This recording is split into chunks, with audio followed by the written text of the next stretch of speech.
Bonjour à tous, donc petite vidéo pour présenter mon livre 2021 Prémices de l'effondrement chez JDH Éditions. Donc ce livre je l'écris en 2019 et j'ai développé le scénario suivant. J'ai d'abord insisté sur le fait que il y allait avoir d'abord une correction des actifs privés en 2020, ce qui s'est passé et ce qui probablement se déroulera dans un deuxième temps. Cette correction des actifs privés également, j'ai insisté sur le fait en 2019 que ça allait traduire pertinemment une très probable, pour ne pas dire quasi certaine, récession économique. On est en plein dedans aujourd'hui.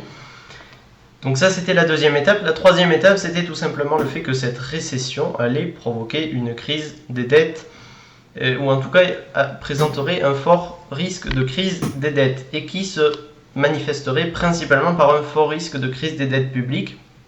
C'est généralement ce qu'on observe quand il y a une correction des actifs privés. Ça veut généralement dire que peu de temps après, on aura une correction des actifs publics. Donc j'ai insisté sur ce point-là, mais j'ai aussi et avant tout insisté sur le fait que ce risque-là, qui se manifestera en 2021, allait présenter justement ces prémices de l'effondrement du modèle économique actuel qu'on connaît.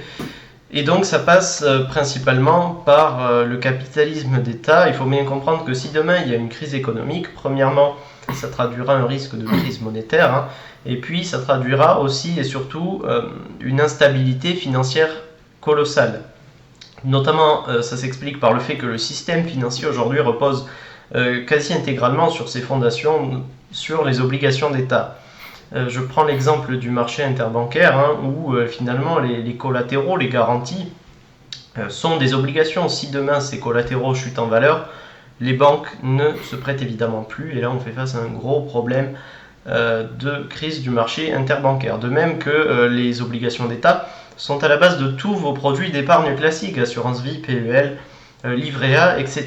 Et donc finalement, si demain l'État ne paye pas sa dette, ce qui est le cas de 99,9% des États ayant eu une dette dans l'histoire, eh bien vous n'avez plus d'épargne, ou en tout cas la banque aura des difficultés à vous donner ce que vous avez épargné.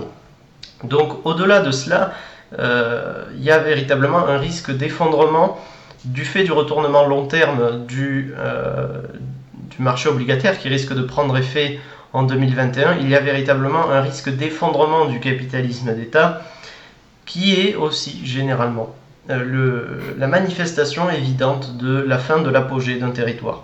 Dans l'histoire des civilisations, c'est quand la puissance publique s'effondre après avoir pris du monopole qu'on achève l'apogée. De même, l'Europe achèvera son cycle de concentration des capitaux dans cette décennie qui s'ouvre, de même qu'elle achèvera une longue période de prospérité et également d'évolution monétaire, qui est finalement très classique. On est dans cette période que toutes les civilisations ont connue, où on imprime de la monnaie gratuite.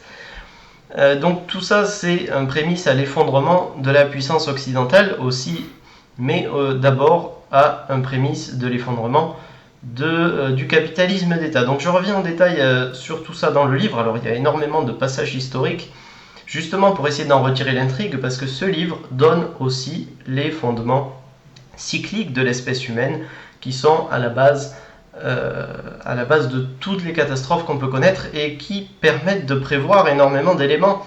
Le dernier point cyclique majeur à mettre en évidence, c'était celui de l'apparition du coronavirus, que j'ai d'ailleurs écrit dans le livre, donc le jour, le mois et l'année. Donc tout ça pour vous dire que ce livre reprend non seulement le scénario parfait, qui est en train apparemment de se dérouler parfaitement étape après étape aujourd'hui, il reprend également l'ensemble des cycles fondamentaux à comprendre sur l'espèce humaine, mais il met aussi en exergue l'intrigue humaine que finalement nous rejoignons. Nous sommes sur le symétrique cyclique hyper-civilisationnel parfait, et le dernier point, c'était celui de l'Empire romain. Donc il semble qu'on est en train de reproduire un peu la même chose, en particulier à partir de 2033, où finalement on semble arriver dans un plus haut de l'activité économique. Je vous laisse donc découvrir tout ça, au plaisir évidemment d'avoir votre avis dessus.